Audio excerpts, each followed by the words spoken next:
Olá, meus queridos alunos, espero que estejam todos bem. Vamos dar continuidade ao tema feudalismo que a gente teve na primeira aula. Nós vimos que era um sistema baseado na agricultura de subsistência, né? Produziam tudo que consumiam e que o poder político estava na mão dos senhores feudais, ou seja, ele era descentralizado, né? Cada pedaço de terra, grandes extensões, né? Mas cada pedaço de terra estava sendo administrado por um senhor feudal que pertencia aí à nobreza, e o poder ideológico, cultural, né, ele era comandado aí pela igreja. Então as pessoas elas eram conformadas com aquilo, como se a vida que elas estivessem vivendo era uma vida que não dava para mudar, porque divinamente as classes, né, sociais deveriam ser divididas daquele jeito e não havia nada que se pudesse fazer. Hoje a gente vai ver que isso vai mudar tanto a mentalidade das pessoas quanto o sistema econômico. E essas mudanças, elas se iniciam com mudanças na agricultura. Então aí nós temos 4 mudanças que aconteceram lá no campo, lá nos feudos, tá? Então, eles inventaram um arado de ferro e não mais de madeira. Isso vai agilizar o processo de arar a terra, né? O ferro é mais resistente do que a madeira. Eles introduziram um sistema de cultura em 3 campos, ou seja, uma rotação da terra. Eles dividiam essa terra, né? E se eu plantei hoje aqui nesta terra, no próximo ano essa terra vai descansar. Com isso, eles estavam fazendo o quê? Adubando aquela terra que foi plantada, né? Melhorando a qualidade dela para uma próxima produção em cima dela. Aqui a gente tem um esquema de rotação de culturas, né? Onde eu produzo em A, B e C. E eu vou fazendo a rotação, sempre deixando um desses campos aqui, ó, descansar. Olha só, o descanso ele é representado pela cor verde. Então, aqui descansou o C, aqui descansou o A, aqui descansou o B, aumentando a produção de alimentos dessa forma. O uso do cavalo, que antes era puxado pelo pescoço, o que cansava muito, né, o cavalo, agora ele vai ser puxado pelo peito, dando mais resistência, ele consegue trabalhar mais tempo. E o aprimoramento e difusão dos moinhos. O que é moinho? Para que ele serve? Né? A gente tem até uma foto aqui de moinho de vento. Moer alimentos, né? Então, antes era feito de forma manual e agora é feito de forma automática aí, com a força da água, com a força do vento. Essas inovações técnicas no campo da agricultura tiveram tais consequências: aumento da produção de alimento, aumento da população, se come mais, né, tem mais saúde e então menos pessoas vão morrer de fome, né? Então aumenta a população e o trabalho no campo diminui. Vai criar um excedente de pessoas aí trabalhando no campo, e essas pessoas vão sair do campo e vão procurar as cidades adormecidas ou inexistentes, né? Eles vão procurar outras formas de sobrevivência. Então, eles vão aprender novas técnicas, vão começar a criar produtos, né? A gente vai ter aí sapateiro, a gente vai ter padeiro, açougueiro, né? O cara que faz tapete, a mulher que faz uma ferramenta, uma peça de cerâmica, alguma coisa do tipo. Então, vamos estar aí dando seguimento ao desenvolvimento do comércio. As cidades que antes ficaram abandonadas no feudalismo, agora elas começam a ser preenchidas pelas pessoas, né? Elas estão saindo do campo e procurando as cidades, as antigas cidades que estavam adormecidas ou novas cidades vão surgindo por causa da saída dessas pessoas do campo, né?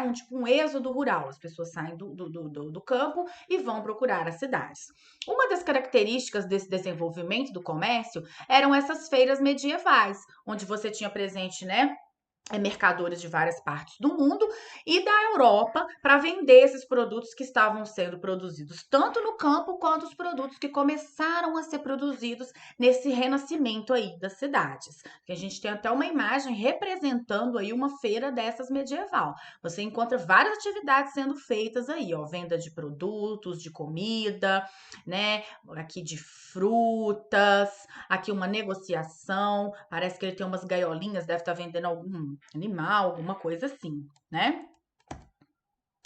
Dentro dessas cidades que estão começando a surgir, vão surgir também as corporações de ofício, que é muito simples entender. Nada mais é do que os trabalhadores, por exemplo, os o pessoal que faz sapato vão se unir a uma associação de sapateiros. O pessoal do açougue vai se unir a uma associação, né, se unir a uma associação de açougueiros. O que que ele quer dizer isso? Eles se uniam para criar regras de compra e venda, né, de valores, quanto que ia custar cada produto deles aí. Eles se ajudavam a crescer e impediam que uma pessoa, né, fosse injusta aí na venda de algum produto, né? Eles procuravam estabelecer preços iguais aí para todo mundo sair ganhando. Outra classe, gente, que vai surgir aí nessa crise feudal, né? Nessa crise da saída do pessoal dos campos para as cidades, vai surgir aí essa nova classe chamada burguesia. Quem que a burguesia era? Ela era representada pelos grandes comerciantes. O que que esse grande comerciante faz? Ele vai lá no artesão de sapato, compra aqueles sapatos dele e revende com um preço maior. Ele compra, por exemplo, tapetes, relógios, peças, ferramentas produzidas por um determinado artesão e ele revende aquilo por um preço maior. O burguês também ele empresta dinheiro, né? E cobra juros em cima daquele dinheiro. Então, essa classe é uma classe nova, é uma classe que está surgindo aí agora no feudalismo. Né? No meio aí dessa crise do campo, a gente vai ter, né, o nascimento da burguesia. Eles se chamam burgueses porque essas cidades que estão voltando a surgir ou estão sendo criadas eram chamadas de burgos. E os habitantes deles, né, as pessoas que tinham o domínio daquele território não era mais o senhor feudal, eram os burgueses. Então é uma classe que ela não tem poder político, mas ela vai ter aí poder econômico. Ela está se formando agora, mas ela vai se fortalecendo aí ao longo do período feudal. Outra situação que vai trazer uma crise para o sistema feudal são as cruzadas, principalmente porque os mais afetados dessas cruzadas foram os nobres, os senhores feudais, donos das terras no feudalismo e do exército. O que acontece? As cruzadas, elas foram expedições religiosas e militares, né? E elas tinham interesse de tomar Jerusalém da mão dos muçulmanos. Eles achavam que aquela terra sagrada deveria pertencer à Igreja Católica. Várias pessoas foram convidadas para participar dessas cruzadas, e os motivos são os mais variados que a igreja apresentava para elas, né, terem esse dever com o divino.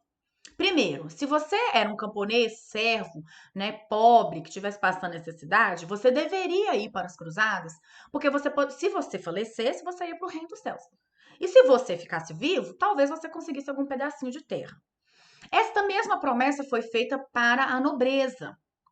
A nobreza estava vendo, né? Ó, pelo que a gente viu aqui até agora, a nobreza estava perdendo poder, né? Ela estava perdendo as terras delas, né? O campo já não estava sendo mais o centro, né, econômico da Europa. As cidades estavam ressurgindo. Então a nobreza feudal pensou: eu quero terras em outros locais. E essas cruzadas eram uma oportunidade de conseguir isso. Então, apesar dela ter ali, teoricamente, um motivo religioso, na prática, os interesses eram conquistar mais terras, né? Expandir o cristianismo, e aí uma das classes que surgiram aí no feudalismo e que se fortaleceram muito durante as cruzadas foram os burgueses, porque eles vai ter aí o aumento do comércio entre a Europa e outros povos, né? Os europeus, então, eles vão começar a participar desse rico comércio daquela região ali no Oriente, tá? E vai ter aí, né, como resultado, um enfraquecimento da nobreza que se endividou montando as cruzadas. Por quê? A nobreza era dona do exército. Ela mandava o exército dela para as cruzadas. A maioria, gente, acabava morrendo.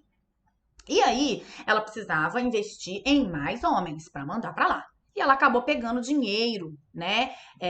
Produtos emprestados com quem? Com a burguesia. Então, ela acabou se endividando e depois ela vai ter que pagar isso daí, enfraquecendo ainda mais o seu poder, tá?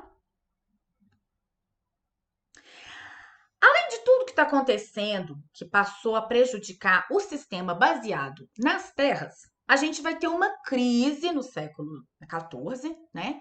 Que vai dificultar ainda mais a manutenção daquele esquema feudal.